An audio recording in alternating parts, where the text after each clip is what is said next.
Welcome to the RPTM podcast, the show that breaks down the myths of monolithic history and tells our story through multiple lenses. I'm your host, Professor RyanGLancaster.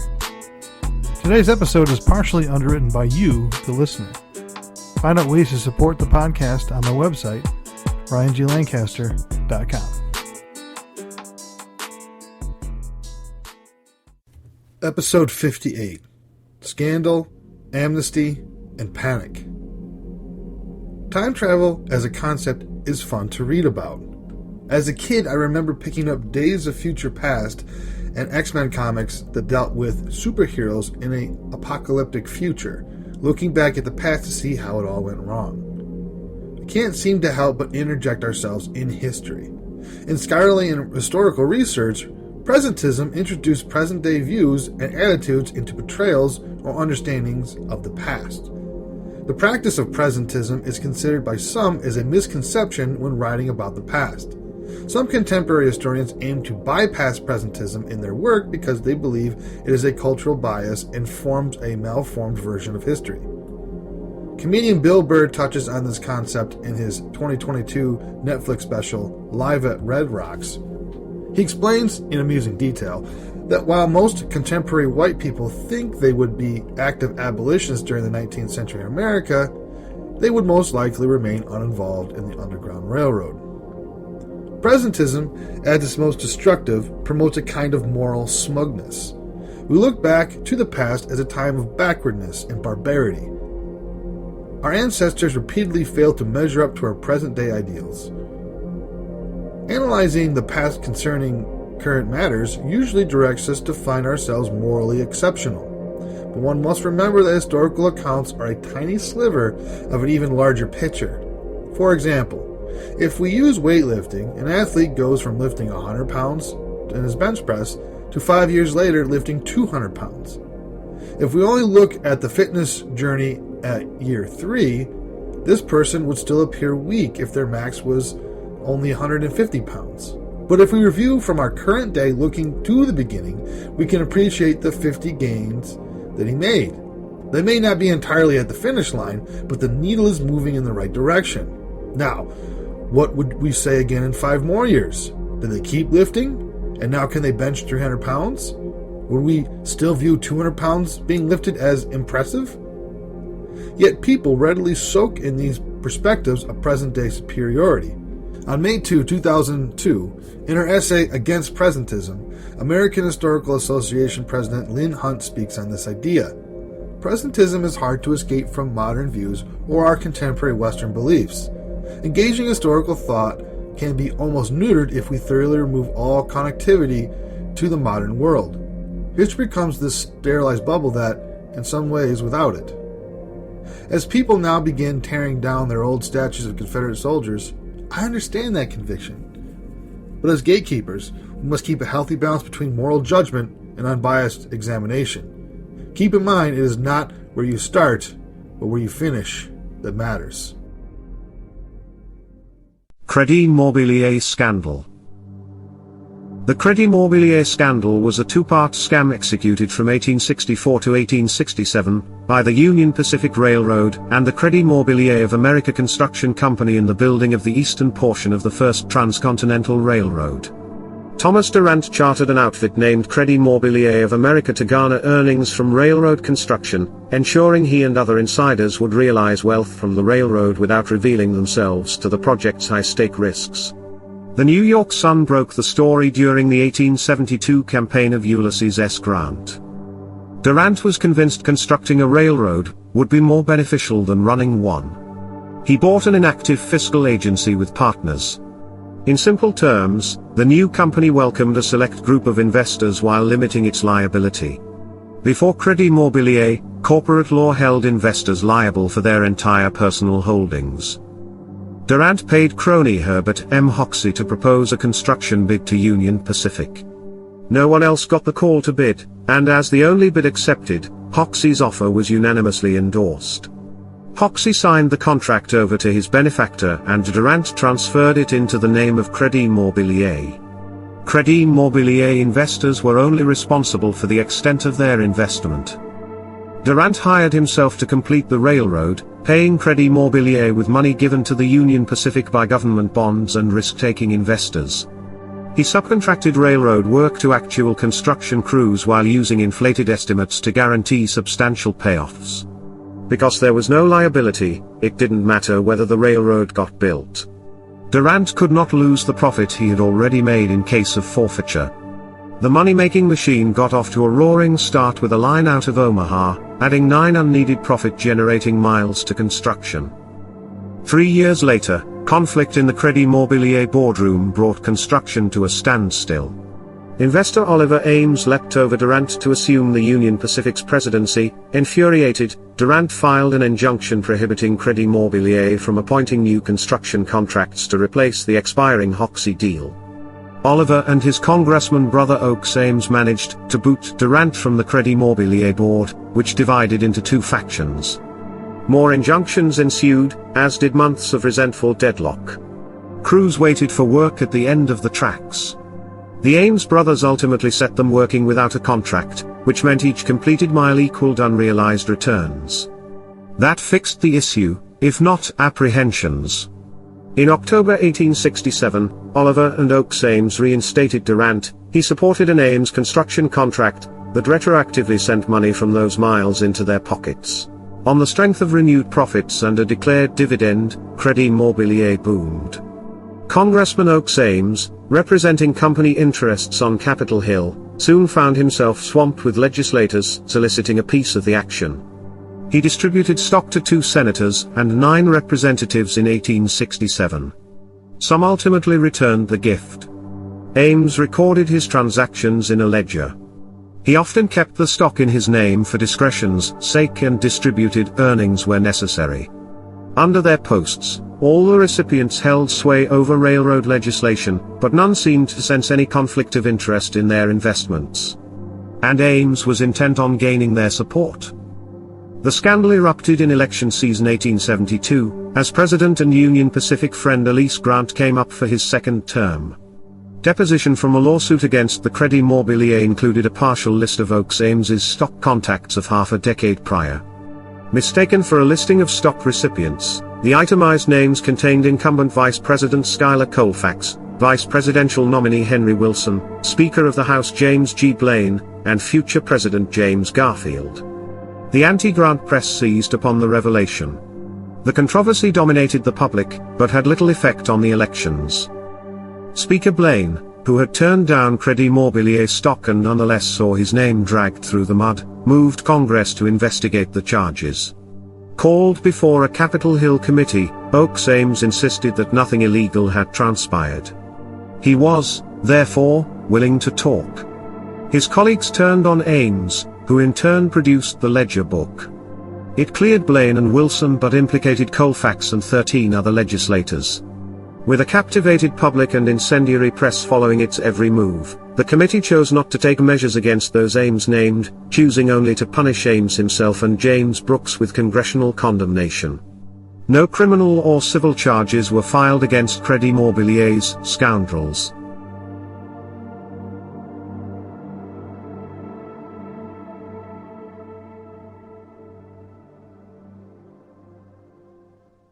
Amnesty Act. The Amnesty Act of 1872 is a United States federal law passed on May 22, 1872, which removed most of the penalties imposed on former Confederates by the 14th Amendment, adopted on July 9, 1868.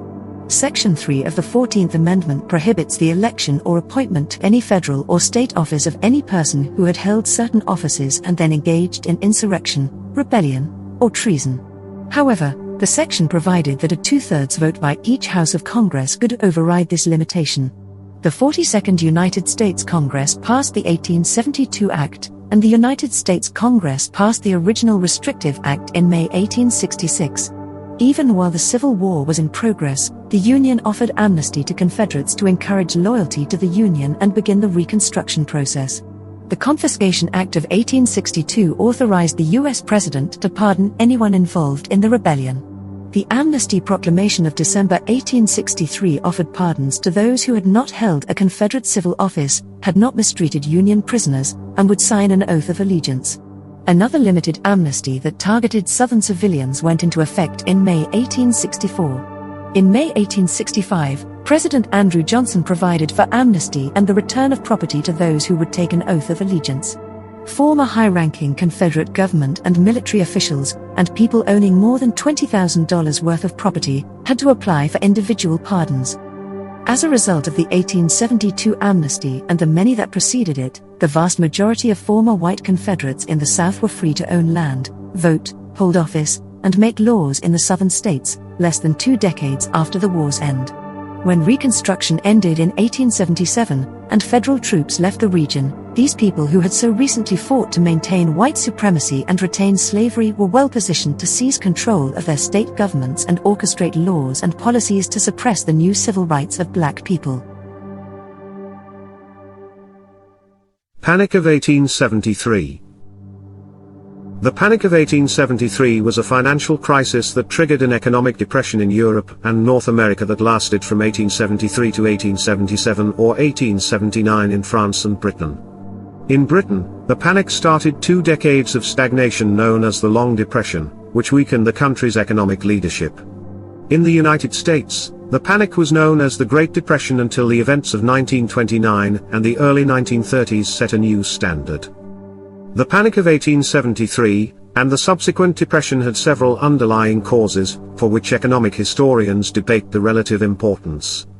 American inflation, rampant speculative investments overwhelmingly in railroads, the demonetization of silver in Germany and the United States, ripples from economic dislocation in Europe resulting from the Franco-Prussian War, and significant property losses in the Great Chicago Fire and the Great Boston Fire helped to place a massive strain on bank reserves, which, in New York City, plummeted from $50 million to $17 million between September and October 1873. The first symptoms of the crisis were financial failures in Vienna, the capital of Austria-Hungary, which spread to most of Europe and North America by 1873. A boom followed the American Civil War in railroad construction. 33,000 miles of new track were laid across the country between 1868 and 1873, with much of the craze in railroad investment driven by government land grants and railroad subsidies. The railroad industry was the largest employer outside agriculture in the US and involved large amounts of money and risk. A large infusion of cash from speculators caused spectacular growth in the industry and the construction of docks, factories, and ancillary facilities. Most capital was involved in projects offering no immediate or early returns. A period of economic overexpansion arose from the Northern Railroad boom before a series of financial setbacks.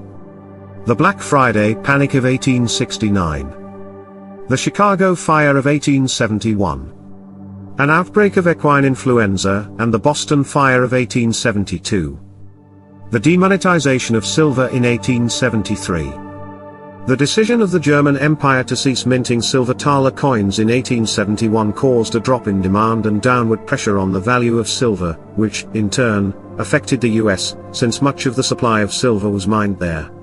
As a result, the US Congress passed the Coinage Act of 1873, which changed the national silver policy. Before the act, the US had backed its currency with both gold and silver and minted both types of coins. The act moved the United States to a de facto gold standard, which meant it would no longer buy silver at a statutory price or convert silver from the public into silver coins, but it would still mint silver dollars for export in the form of trade dollars. The act had the immediate effect of depressing silver prices, hurting Western mining interests, who labeled the act the crime of '73, but its impact was offset somewhat by the introduction of a silver trade dollar for use in Asia, and the discovery of new silver deposits at Virginia City, Nevada, that resulted in further investment in mining activity. The act also reduced the domestic money supply, raising interest rates and hurting farmers and others who typically carried heavy debt loads. The resulting outcry raised serious questions about how long the new policy would last. The perception of US instability in its monetary policy caused investors to shy away from long-term obligations, particularly long-term bonds. The problem was compounded by the railroad boom, which was then in its later stages. Businesses were expanding, but the money they needed to finance that growth was becoming scarcer. In September 1873, J. Cook and Company, a significant component of the country's banking establishment, found itself unable to market several $1 million in Northern Pacific Railway bonds. J. Cook's firm, like many others, had invested heavily in the railroads. Some investment banks were then anxious for more capital for their enterprises. U.S. President Ulysses S. Grant's monetary policy of contracting the money supply and thus raising interest rates made matters worse for those in debt. Cook and other entrepreneurs had planned to build the second transcontinental railroad, the Northern Pacific Railway. Cook's firm provided the financing, and the ground for the line was broken near Duluth, Minnesota, on the 15th of February 1870. The railroad had borrowed more than $1.5 million from Cook & Co. but could not pay it back. Due to the European financial crisis, Cook couldn't sell the securities abroad. Just as Cook was about to swing a $300 million government loan in September 1873, reports circulated that his firm's credit had become nearly worthless. On the 18th of September, the firm declared bankruptcy. Many U.S. insurance companies went out of business as the deteriorating financial conditions created solvency problems for life insurers. The common factor of the surviving companies was that all marketed tontines. The failure of J. Cook's bank and, soon afterward, of Henry Clew's set off a chain reaction of bank failures and temporarily closed the New York Stock Exchange. Factories began to lay off workers as the country slipped into depression. The effects of the panic were quickly felt in New York and more slowly in Chicago, Virginia City, Nevada, and San Francisco. The New York Stock Exchange closed for 10 days starting on the 20th of September. By November 1873, some 55 of the nation's railroads had failed, and another 60 had gone bankrupt by the first anniversary of the crisis. Construction of new rail lines, formerly one of the backbones of the economy, plummeted from 7,500 miles of track in 1872 to just 1,600 miles in 1875, and 18,000 businesses failed between 1873 and 1875. Unemployment peaked in 1878 at 8.25%. Building construction was halted, wages were cut, real estate values fell, and corporate profits vanished. In 1874, Congress passed the Ferry Bill to allow for currency printing, increasing inflation and reducing the value of debts. President Grant vetoed the bill. The following year, Congress passed the Specie Resumption Act, which would back United States currency with gold. Backing American money with gold helped curb inflation and stabilize the dollar. The railroad industry in the United States had seen significant growth in the decades before 1873, driven partly by solid European interest in bonds issued by railroad companies. The failure of J. Cook & Company, heavily invested in railroad bonds, triggered a crisis in the railroad industry. In 1877, steep wage cuts led American railroad workers to launch a series of protests and riots later dubbed the Great Railroad Strike. Initial demonstrations broke out in Martinsburg, West Virginia after the Baltimore and Ohio Railroad, Bando, cut workers' pay for the third time in a year. West Virginia Governor Henry M.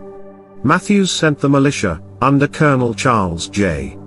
Faulkner, to restore order but was unsuccessful, mainly because the militia sympathized with the workers. The governor called on U.S. President Rutherford B. Hayes for federal assistance, and Hayes dispatched federal troops. That restored peace to Martinsburg but proved controversial, with many newspapers critical of Matthews' characterization of the strikes as an insurrection rather than an act of desperation and frustration. One notable paper recorded a striking worker's perspective that he had might as well die by the bullet as to starve to death by inches. Within a week, similar protests had erupted in other cities. In Baltimore, Maryland, where strikers set fire to buildings owned by B&O Railroads and an outnumbered militia guard division opened fire when they were surrounded by rioters, killing 10 and injuring 25 more, leading to a days-long standoff at Camden Yards. In New York, striking workers began pelting arriving trains with thrown objects, prompting a response from local police. Pennsylvania saw perhaps the worst violence of the railroad strikes. See the Pittsburgh Railroad Strike of 1877, the Reading Railroad Massacre, and the Scranton General Strike. In Chicago, Illinois, striking workers brought freight and passenger trains to a standstill, leading to an order from Judge Thomas Drummond that such actions were illegal. The United States Marshals Service responded by arresting dozens of strikers. In Missouri, strikers also halted rail traffic, and at least 18 people died in conflicts. In July 1877, the market for lumber crashed, leading several Michigan lumber companies to go bankrupt. Within a year, the effects of this second business slump reached California. The Depression ended in the spring of 1879, but the tension between workers and the leaders of banking and manufacturing interests lingered on. Poor economic conditions also caused voters to turn against the Republican Party. In the 1874 congressional elections, the Democratic Party assumed control of the House for the first time since the Civil War. Public opinion made it difficult for the Grant administration to develop a coherent policy on the southern states, and the North began to steer away from Reconstruction. With the Depression, ambitious railroad building programs crashed across the South, leaving most states in debt and burdened with heavy taxes. Retrenchment was a typical response of the South to state debts during the Depression. One by one, each state fell to the Democrats in the South, and the Republicans lost power. The end of the crisis coincided with the beginning of the Great Wave of immigration to the United States, which lasted until the early 1920s.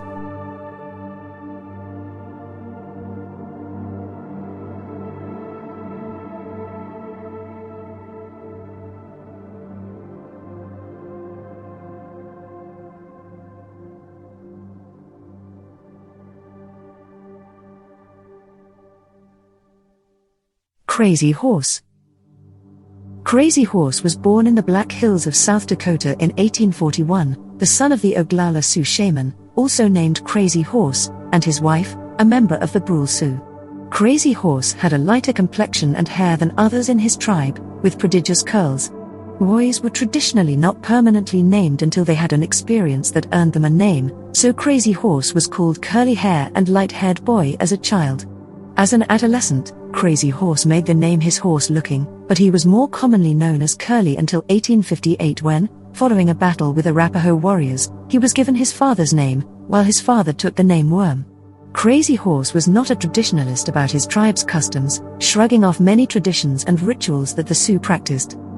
In 1854, Crazy Horse rode off into the prairies for a vision quest, purposefully ignoring the required rituals. Fasting for 2 days, Crazy Horse had a vision of an unadorned horseman who directed him to present himself in the same way, with no more than one feather and never a war bonnet. He was also told to toss dust over his horse before entering battle, place a stone behind his ear, and never take anything for himself. Crazy Horse followed these instructions until his death. In 1866, the discovery of gold along the Bozeman Trail in Montana spurred General William Tecumseh Sherman to build several forts in Sioux territory. Under the command of Captain William Fetterman, a troop clashed with Sioux and Cheyenne warriors after Crazy Horse acted as a decoy to lead the 80 white soldiers to their death in an ambush. The soldiers' bodies were hacked up to send a message to Sherman. In 1867, Crazy Horse took part in an attack on a small fort. Shortly after, Sherman toured the native prairie lands to meet with leaders and seek peace. By 1868, soldiers were pulled out of the disputed forts, and a treaty was signed that gave the native populations ownership of the Black Hills, areas west of Missouri, and land in Wyoming. No whites would be allowed to enter that territory under threat of arrest. Crazy Horse, however, eschewed the treaty signing, preferring to conduct raids on enemy tribes. Black Buffalo Woman was Crazy Horse's first love.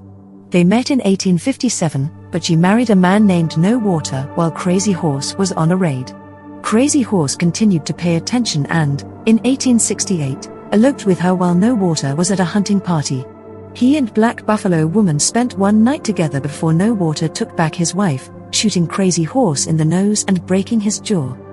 Despite fears of violence between villages, the two men came to a truce. Crazy Horse insisted that Black Buffalo Woman shouldn't be punished for fleeing and received a horse from No Water in compensation for the injury.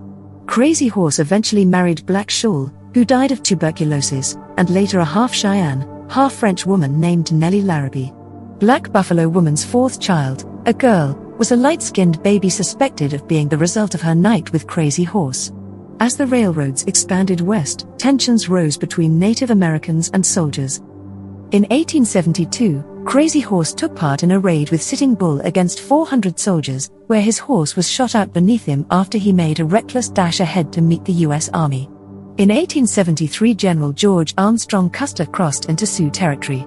Somewhere along the Yellowstone River, Crazy Horse encountered Custer for the first time, coming upon a contingent of napping soldiers. The Sioux attempted to steal their horses but failed, and Crazy Horse retreated after a scuffle. By 1876, many tribes gathered near the Little Bighorn River in Montana to join Sitting Bull. General George Crook, who had recently raided a village wrongly claimed to be Crazy Horse's, attempted an attack, but Crazy Horse and Sitting Bull led forces to push back Crook in the Battle of Rosebud. 1 week later, General Custer entered into battle at Little Bighorn after refusing the advice of his native guides, who assured him he would lose the confrontation. 1 week later, General Custer entered into battle at Little Bighorn after refusing the advice of his native guides, who assured him he would lose the confrontation. Crazy Horse led as many as 1,000 warriors to flank Custer's forces and helped seal the general's disastrous defeat and death at the Battle of the Little Bighorn, also known as Custer's Last Stand. Crazy Horse traveled to Big Butte to harass white miners in the Black Hills, while the Sioux faced continued hostilities from General Crook during a harsh winter that decimated the tribe. Sensing the tribe's struggle for survival, Colonel Nelson A. Miles tried to strike a deal with Crazy Horse, promising to help the Sioux and treat them fairly. When Crazy Horse sent emissaries to discuss the agreement, soldiers shot and killed several and Crazy Horse fled. Miles repeatedly attacked Crazy Horse's encampment until winter weather prevented action. Incapacitated by the winter, Crazy Horse negotiated with Lieutenant Philo Clark, who offered the starving Sioux their reservation in exchange for their surrender. Crazy Horse agreed. Crazy Horse found trouble with the army and his fellow tribe members during negotiations. Clark tried to convince him to go to Washington, but Crazy Horse refused, furthering the army's belief that Crazy Horse was too unreliable for bargaining. Some of the Sioux were agitating with others following a rumor that Crazy Horse had found favor with white people, who planned to install him as leader of all the Sioux. Tensions rose as the army sought Crazy Horse's help in their conflict against the Nez Perce natives. During these meetings, an interpreter claimed Crazy Horse had promised he would not stop fighting until all white men were killed, though Crazy Horse had not said that. Some Sioux warriors signed on with the army to fight the Nez Perce warriors. Disgusted, Crazy Horse threatened to leave negotiations and was soon after arrested. Returning to camp the next day, Crazy Horse requested to talk to military leaders but was led to a cell instead.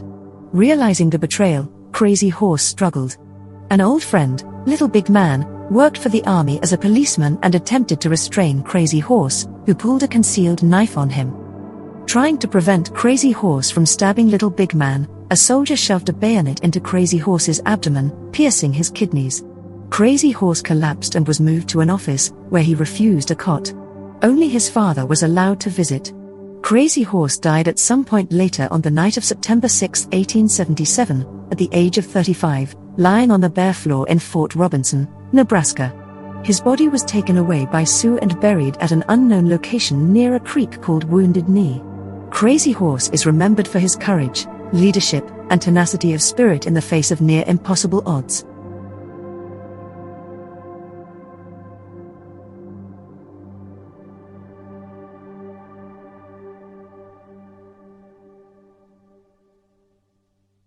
John Henry. John Henry is an American folk hero. An African American, he is said to have worked as a steel driving man, a man tasked with hammering a steel drill into rock to make holes for explosives to blast the rock in constructing a railroad tunnel. The story of John Henry is told in a classic blues folk song, which exists in many versions, and has been the subject of numerous reports, plays, books, and novels. According to legend, John Henry's prowess as a steel driver was measured in a race against a steam-powered rock drilling machine, a race that he won only to die in victory with a hammer in hand as his heart gave out from stress. Various locations, including Big Bend Tunnel in West Virginia, Lewis Tunnel in Virginia, and Coosa Mountain Tunnel in Alabama, have been suggested as the site of the contest. The contest involved John Henry as the hammerman working in partnership with a shaker, holding a chisel-like drill against mountain rock while the hammerman struck a blow with a hammer. Then the shaker would begin rocking and rolling, wiggling and rotating the drill to optimize its bite. The steam drill machine could drill, But it could not shake the chippings away, so its bit could not repair further and frequently broke down. The historical accuracy of many aspects of the John Henry legend is subject to debate. According to researcher Scott Reynolds Nelson, the actual John Henry was born in 1848 in New Jersey and died of silicosis, not due to exhaustion from work. Several locations have been put forth for the tunnel on which John Henry died. Sociologists investigated the legend of John Henry in the late 1920s. He concluded that John Henry might have worked on the Chesapeake and Ohio Railway's Big Bend tunnel, but that one can make out a case either for or against it. That tunnel was built near Talcott, West Virginia, from 1870 to 1872 and named for the Big Bend in the Greenbrier River nearby. Some versions of the song refer to the location of John Henry's death as the Big Bend Tunnel on the Sea. And in 1927, Johnson visited the area and found one man who said he had seen it. This man, known as Neil Miller, told me in plain words how he had come to the tunnel with his father at 17, how he carried water and drills for the steel drivers, how he saw John Henry every day, and, finally, all about the contest between John Henry and the steam drill. When the steam drill company agent brought the drill here, said Mr. Miller, John Henry wanted to drive against it. He took a lot of pride in his work and hated seeing a machine take the position of men like him. Well, they decided to hold a test to get an idea of how practical the steam drill was. The trial went on all day and part of the next day. John Henry won. He wouldn't rest enough, and he overdid. He took sick and died soon after that. Mr. Miller described the steam drill in detail. I sketched it, and later when I looked up pictures of the early steam drills, I found his description correct. I asked people about Mr. Miller's reputation, and they all said, if Neil Miller said anything happened, it happened. When Johnson contacted Chief Engineer C.W. Johns of the Kando Railroad regarding the Big Bend Tunnel, Johns replied that no steam drills were ever used in this tunnel. When asked about documentation from the period, Johns replied that all such papers have been destroyed by fire. Talcott holds a yearly festival named for Henry, and a statue and memorial plaque have been placed along West Virginia Route 3 south of Talcott as it crosses over the Big Bend Tunnel. Historians have detailed their discoveries of documentation of a 19-year-old African-American man alternately referred to as John Henry, John W. Henry, or John William Henry in previously unexplored prison records of the Virginia Penitentiary. At the time, penitentiary inmates were hired as laborers by various contractors. John Henry was noted as having headed the first group of prisoners to be assigned tunnel work. Nelson also discovered the Kando's tunneling records, which the company believed had been destroyed by fire. Henry, like many African Americans, might have come to Virginia to work on the cleanup of the battlefields after the Civil War. Arrested and tried for burglary, John Henry was the first convict released by the warden to work as leased labor on the Kando Railway. According to some historians, objectionable conditions at the Virginia prison led the warden to believe that the prisoners, many of whom had been arrested on trivial charges, would be better clothed and fed if released as laborers to private contractors. In the Kando's tunneling records, Nelson found no evidence of a steam drill used in the Big Bend Tunnel.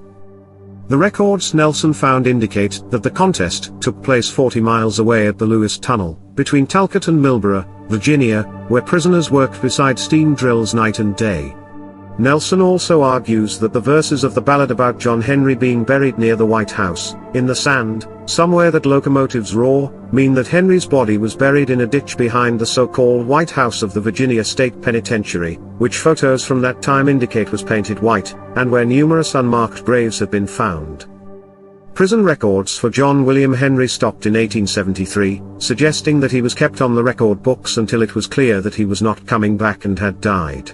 Nelson stresses that John Henry would have been representative of hundreds of convict laborers who were killed in unknown circumstances tunneling through the mountains or died shortly afterward of silicosis from dust created by the drills and blasting.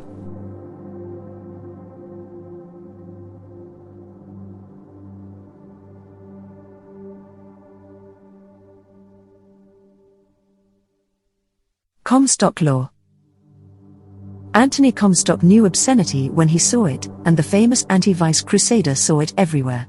From the 1870s into the early 20th century, the dry goods salesman turned self-appointed censor was a man on a mission to impose his sense of morality on what Americans read, saw, and even did in their bedrooms.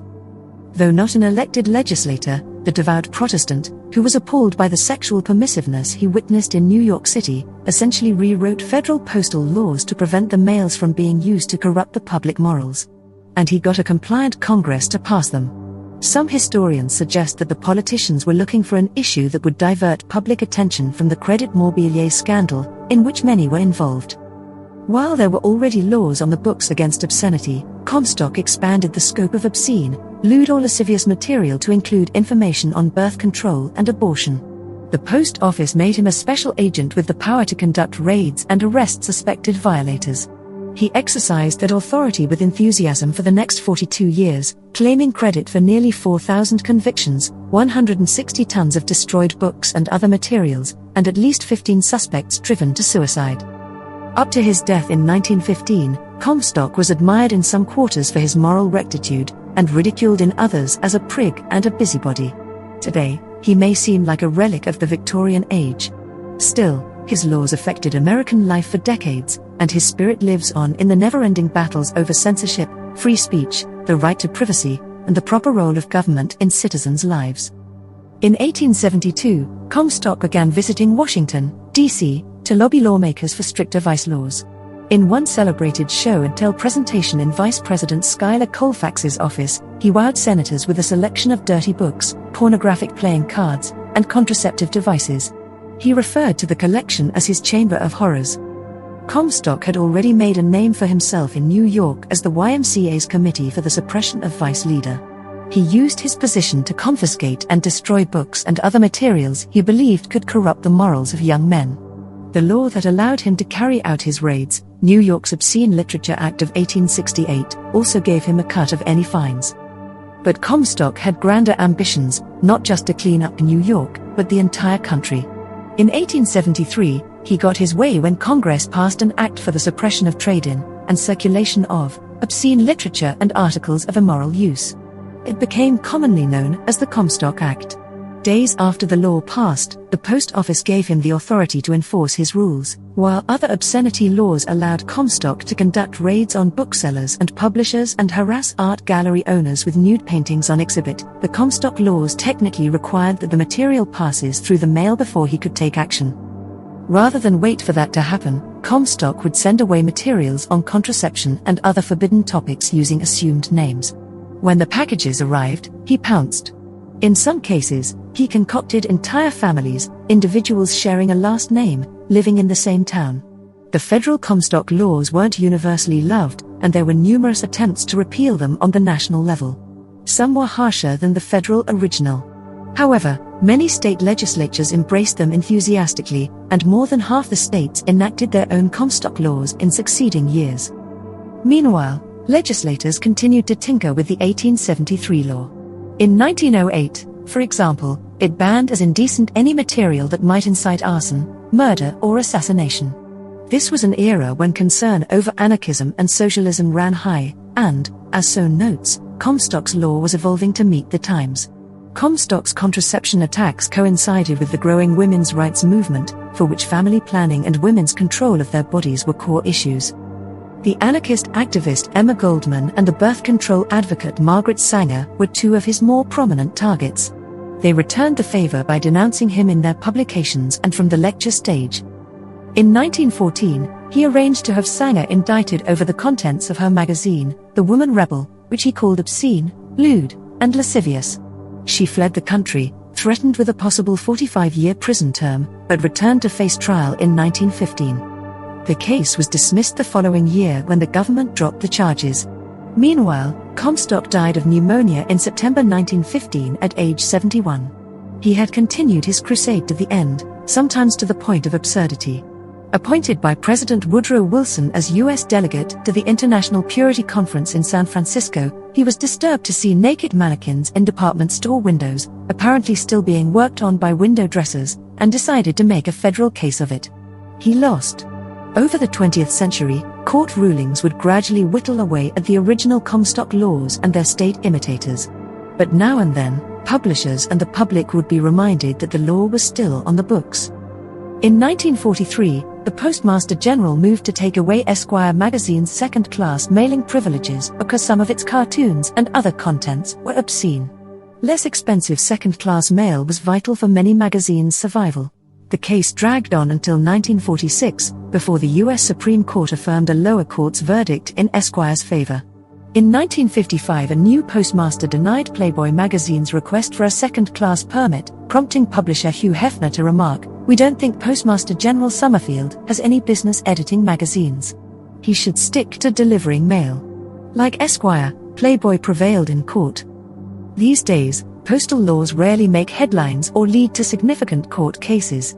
While would-be censors of various political persuasions periodically call for more significant restraints on social media and the internet, that cause has yet to find its own Anthony Comstock.